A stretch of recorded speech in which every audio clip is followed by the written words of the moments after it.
Hello student, कैसे हैं आप सब। एक बार पुनः आप सभी का आपके अपने चैनल शिव कोचिंग क्लासेस पर स्वागत है। क्लास 12 फिजिक्स के लिए आज ओम का नियम मैं बताने वाला हूं और ये ओम का नियम 12th क्लास में और 10th क्लास में दोनों में काम में आएगा। ठीक है, तो आप यदि 10th क्लास या 12th क्लास में, ठीक है, तो दोनों क्लास के लिए महत्वपूर्ण है। तो ओम का नियम आपको अच्छे से पढ़ना है क्योंकि काफी महत्वपूर्ण है और बेसिक से मैं अंत तक बताऊंगा। ठीक है, चलिए तो शुरू करते हैं आज का वीडियो। और अच्छा लगे तो लाइक जरूर कर देना, दोस्तों के साथ शेयर कर देना। तो ओम के नियम में सबसे पहले आपको क्या लिखना है कि ओम के नियम का प्रतिपादन जॉर्ज साइमन ओम ने 1828 में किया।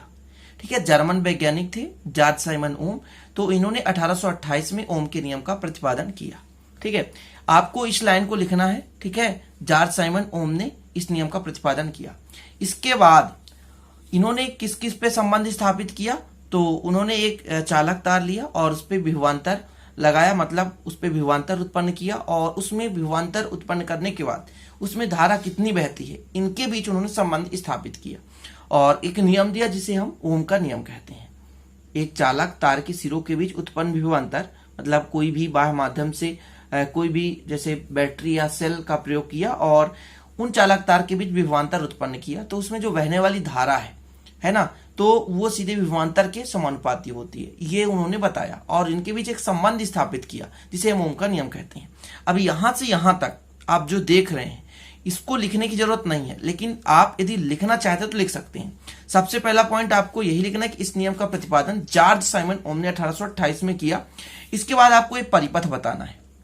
ठीक है, कि इस परिपथ को आपको पेपर में बना देना है। ये आपके पास चालक तार है और ये आपके पास एक सेल है। ठीक है, और इस सेल के माध्यम से विभवांतर मतलब उत्पन्न करते हैं, तब उस पर धारा बहती है और जो धारा बहती है वो विभवांतर के समानुपाती होती है। मतलब जितना ज्यादा विभवांतर होगा, जितना ज्यादा सिरों के बीच विभवांतर लगाया जाएगा, उतना ही मात्रा में यानी उसी के समानुपाती होगा विद्युत धारा, अर्थात उतनी मात्रा में धारा प्रवाहित होगी। तो इसके बाद जो आपको लिखना है वो इसे लिखना है, ये कथन जो है कि यदि किसी चालक की भौतिक अवस्था में परिवर्तन ना हो, ठीक है, तो उसमें प्रवाहित होने वाली विद्युत धारा उसके सिरों पर लगाए गए विभवांतर के अनुक्रमानुपाती होती है। मतलब चालक तार के सिरों के बीच जितना ज्यादा विभवांतर लगाएंगे उस पे धारा उतनी ही मात्रा में प्रवाहित होगी। क्लियर, यही है ओम का नियम और कुछ भी नहीं है, एक लाइन ही है ओम का नियम। मेन आपको लिखने का जो तरीका है वो बेहतरीन होना चाहिए, तभी आपको मार्क्स मिलेंगे। सबसे पहले आप लिखें कि नियम का प्रतिपादन 1828 ओम ने किया। इसके बाद आपको कथन लिख देना है कि आपके पास चालक तार है, उनके बीच जो विभवांतर उत्पन्न कर रहे हैं, है ना, इस विभवांतर के कारण ही इस पे धारा प्रवाहित होती है। अर्थात जो धारा होती है, जितना विभवांतर उत्पन्न होगा उनके सिरों के बीच उतना ही ज्यादा मात्रा में धारा प्रवाहित होगी चालक तार पर। ये उन्होंने बताया कि सीधा का सीधा जो विद्युत धारा है ना, वो किस पर डिपेंड कर रहा है, वो कर रहा है विभवांतर पर। क्लियर। अब यहां पर आगे थोड़ा सा लिख सकते हैं कि माना कि चालक तार के सिरों पर लगाया गया विभवांतर कितना है, V, और उसमें प्रवाहित धारा I हो, तो नियमानुसार V प्रोपोर्शनल I, है ना, कि जो I है सीधा सा विभवांतर के समानुपाती है। क्लियर, इतना समझ गए। अब जब हम समानुपाती हटाते हैं तो एक नियतांक लगता है, जो हमने यहां पर R एक नियतांक ले लिया है। तो यहां पर लिख दिया गया कि जहां R एक नियतांक है जिसे चालक का प्रतिरोध कहते हैं, इसे ओम से प्रदर्शित करते हैं। यानी R बराबर निकालना चाहे तो R बराबर V/I होता है। ठीक है, R बराबर क्या होता है, V/I होता है।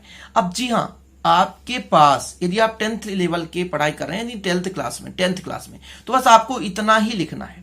क्लियर, कि ओम का नियम केवल R बराबर आप निकाल देंगे तो आपको बराबर नंबर मिल जाएंगे। तो यहां पर प्रतिरोध बराबर क्या हो गया, विभवांतर बटे विद्युत धारा। ये चीज क्लियर हो गया कि आपको कितना लिखना है। अब इसके आगे ओम के नियम की शर्तें हैं, 3 शर्तें हैं। ठीक है ना, कि चालक का ताप नियत होना चाहिए, चालक में विकृति उत्पन्न न हो, 2 ही शर्तें हैं। चालक का ताप नियत हो मतलब निश्चित हो, और विकृति उत्पन्न ना हो। विकृति का मतलब क्या होता है, जैसे मान लीजिए आपके पास चालक तार है, उसमें धारा प्रवाहित कर दें, यदि उसकी लंबाई में वृद्धि हो जाए या उसकी मोटाई में कमी आ जाए, मतलब कुछ भी परिवर्तन हो रहा है उसकी भौतिक परिवर्तन, तो वो विकृति कहलाता है। तो विकृति में परिवर्तन नहीं होना चाहिए। तो सीमाएं या शर्तें कहे तो इस तरह लिख लेना है आपको। ठीक है, ये फर्स्ट और सेकंड है, चालक का ताप नियत होना चाहिए और चालक में विकृति ना हो। यदि किसी चालक का ताप नियत ना हो तो उसका प्रतिरोध परिवर्तित तो हो जाता है। इसलिए उसका तापमान क्या होना चाहिए, नियत होना चाहिए। दूसरा कंडीशन है चालक में विकृति ना हो, क्योंकि यदि किसी चालक की लंबाई या अनुप्रस्थ परिच्छेद के क्षेत्रफल आदि में परिवर्तन होता है तो उसका भी प्रतिरोध नियत रहता है, ठीक है ना। तो विकृति नहीं होना चाहिए और चालक का ताप भी नियत हो। तो यहां पर आपको थोड़ा सा यहां पर मेंशन करना है, ये नहीं हो, ठीक है, यहां पर लिख लीजिए नहीं रहता, बाकी सब ठीक है। क्योंकि चालक में जब विकृति उत्पन्न होता है तो उसका क्षेत्रफल परिवर्तन होता है तो उसके प्रतिरोध में परिवर्तन हो जाता है, मतलब प्रतिरोध नियत नहीं रहता। तो इतना आप लोग थोड़ा सा मेंशन कर दीजिएगा, गलती है, ठीक है। तो इस प्रकार से स्टूडेंट आप लोगों ने आज ओम का नियम तो समझ गए होंगे, और ओम का नियम ना केवल आपके अभी 12th लेवल तक, आगे चलकर आप कंपटीशन लेवल की तैयारी करेंगे वहां भी ये काम का चीज है, ठीक है ना। किसी भी कंपटीशन की तैयारी करते जीके जीएस में भी पूछा जाता है, तो इसे आप अच्छे से तैयार कर लें। चलते हैं फिर, अच्छा लगे तो लाइक कर दीजिएगा, दोस्तों के साथ शेयर कर दीजिएगा, नए हैं तो चैनल को सब्सक्राइब कर बेल आइकन भी प्रेस कर लेना।